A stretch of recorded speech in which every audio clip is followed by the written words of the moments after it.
Hey guys, what's up? In the bunker here. So guys, in today's video we are going to discuss 5 reasons why you shouldn't upgrade to Windows 11 for gaming. Windows 11 was released in October of last year, and all Windows 10 users who have a compatible machine will see an option to upgrade to the new operating system for free. The new Windows does bring in some improvements, but a few nuances are also a downgrade from its predecessor. Windows 11 has a simple, clean look and has excellent quality of life improvements. However, it also has demanding system requirements and a design that takes some time to get used to. A major issue for users that were looking to upgrade was that it requires a recent CPU to run, and even the strongest CPU before 8th Gen Intel are incompatible with the operating system. While it is a great way to force people to upgrade their computers, it is unfair to those who cannot upgrade due to a single hardware component. Luckily, the new operating system is not considered a major upgrade for gaming. Is it worth upgrading to Windows 11 for gaming?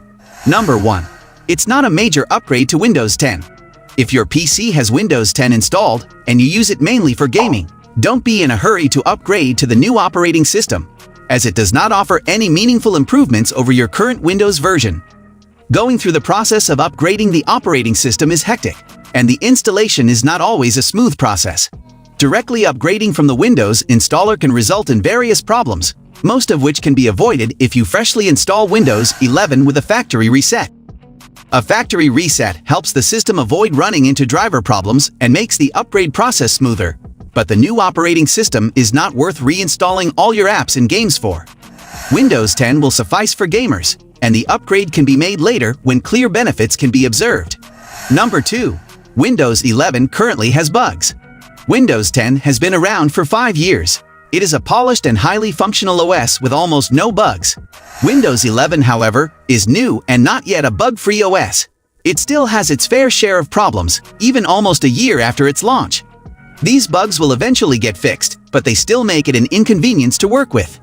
The best option is to wait until these bugs are cleared out, and Windows 11 becomes a more optimized operating system. Number 3. Windows 10 has better gaming performance. In most cases, the FPS in games installed on Windows 10 is better than that of Windows 11, with both installed on computers that have the same specifications.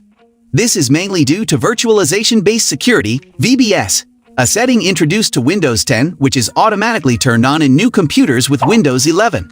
It uses hardware and software virtualization to enhance the security of the computer, which uses resources in the background, resulting in frame rate drops while gaming. Even though the OS is advertised by Microsoft as built for gaming with additional gaming features, Windows 10 is a great operating system to game on with no evident drawbacks. Number 4.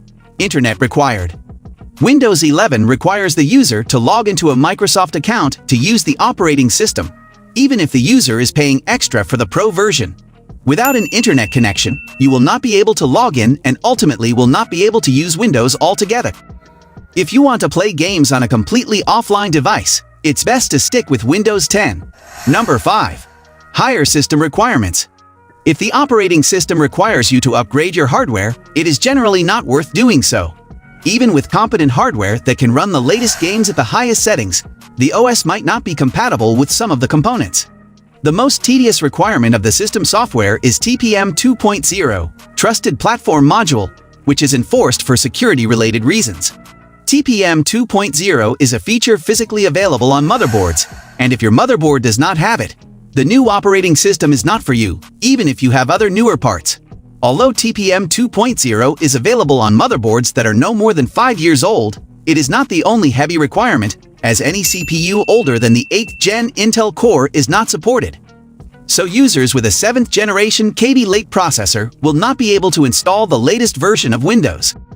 So guys, this was all about today's video. Share as much as you can. That really motivates us to create more content for you guys.